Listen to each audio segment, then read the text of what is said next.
Hello, internet friends. So let's build some flaps. First step, figure out what the plans want me to do.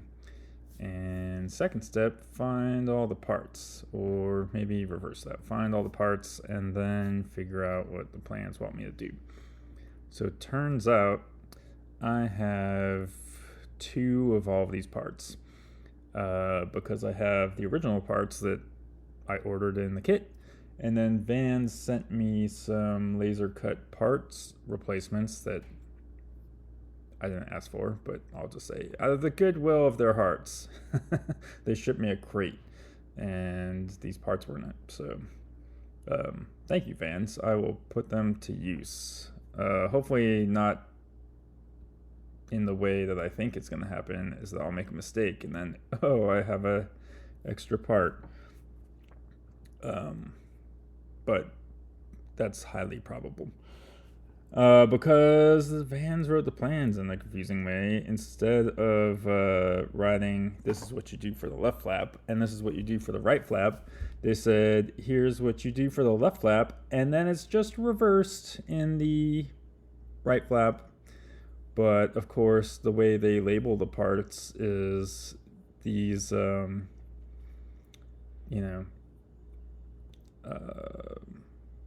flap parts. I'm not looking at the plans right now, but each of these parts has a left and a right side. But on those ribs, it's labeled based on does the flanges point right or left. So it's not like a left labeled part means it's in the left flap. No, that's not how that works. That would be awesome if the parts, that went into a left flap were labeled left flap, but nope, they're not. So, yeah, I'm sure we will stumble through this.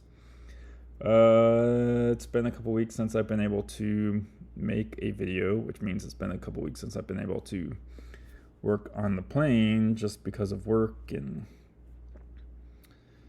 let's see, there's work, there is birthday travel, there was family stuff, a kid started driving, so got to make sure he gets enough time, 50 hours of driving before June when he can take his driving test. What else? Other things just that kept me from pulling all these parts out and starting to work on them, and then I finally had time, so here we go. I have another week before I have to travel again. Oh, and the EAA. So we actually got a scholarship for our chapter for the race scholarship, so that's exciting. So now we need to coordinate getting a kid through flight training. What else? And then just getting organized, and I'm still the Young Eagles coordinator. So the old Young Eagles coordinator, who is older, wants to reduce his role in that, and then not before organizing 4 events this year, but for some reason we're partnering with other chapters to help them with their Young Eagles events. And these, of course, these locations are an hour away from Vegas, and I don't have an airplane, so we might not do this again. But I will do that. And then next year, maybe I'll find a new Young Eagles coordinator, because it seems like being the secretary and the Young Eagles coordinator takes time. Also doing build and fly, so that's another thing I need to do today. I need to schedule a build and fly date, since we have a location now.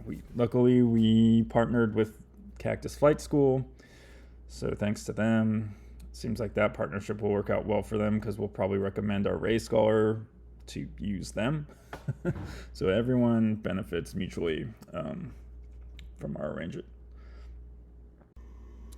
And speaking about benefiting mutually from an arrangement, if you are also building an airplane or watching EAA members build airplanes, or have already built an airplane and want to share your experience, come join our chat groups. If you scan these QR codes, that's the invite. So it'll just pull up on your phone and there you are. So we'll see you there and see you in the next video.